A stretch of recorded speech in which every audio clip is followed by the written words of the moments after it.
Hutan bunuh diri di Jepang. Kamu kalau pas lagi sekolah itu atau lagi kerja gitu, kalau stres itu ngapain biasanya? Healing, ke Bali.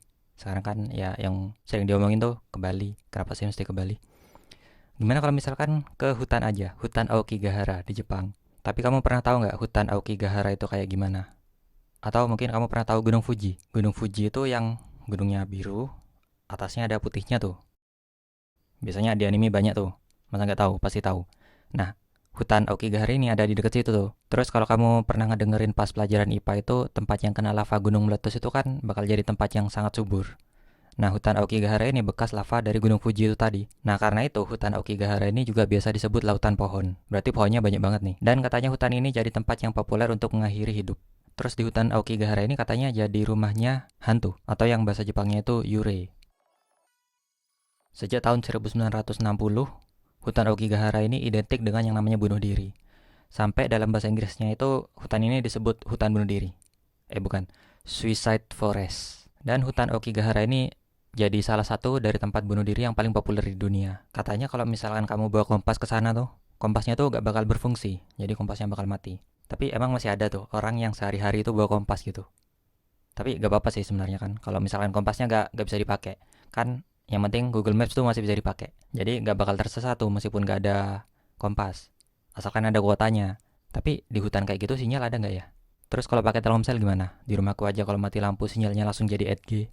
Jadi alasan kenapa kompas tidak bisa digunakan itu karena hutan Aokigahara ini kan tempat yang sangat berhubungan baik dengan lava dan banyak unsur magnetik di sana. Jadi entah gimana penjelasannya, fisikanya itu jadi ya kompasnya jadi error gitu. Hutan ini mulai jadi populer sejak ditemukannya bangkai manusia di tahun 1950 dan sejak 1970 susah banget tahun-tahun nih. Dan sejak 1970 mulai ada pasukan relawan pencari jasad. Di tahun 2002 jumlah kematian yang ditemukan aja ada 78 buah. Terus tahun selanjutnya di tahun 2003 ada 105 buah badan manusia ditemukan di hutan Aokigahara. Terus beberapa tahun berikutnya di tahun 2010 ada lebih dari 200 kematian di dalam hutan. Katanya bunuh dirinya itu yang paling bestseller gantung diri sama overdosis obat atau narkoba atau gak tahu pokoknya obat-obatan overdosis gitu. Terus akhir-akhir ini katanya pemerintah itu mulai berhenti mengumumkan jumlah kematian di hutan Aokigahara. Jadi sekarang udah gak tahu lagi berapa yang bunuh diri di situ. Kemungkinan bisa lebih banyak. Kan jumlah tadi itu yang ketemu aja. Kalau yang nggak ketemu kan nggak tahu. Selain jadi tempat bunuh diri, hutan Aokigahara ini juga jadi tempat ubasute sejak abad ke-19. Berarti tahun 1900-an. Ya kan? Apa 1800-an? Ya pokoknya itu dah, abad 19.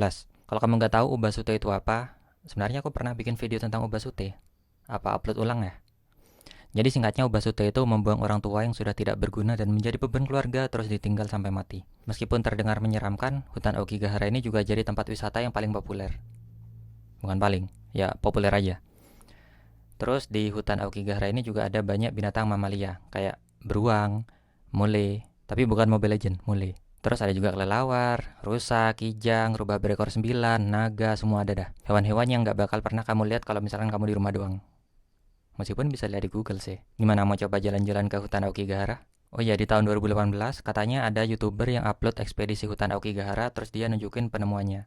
Dia menemukan sebuah mayat kaori. Enggak dong, mayat manusia bukan cicak.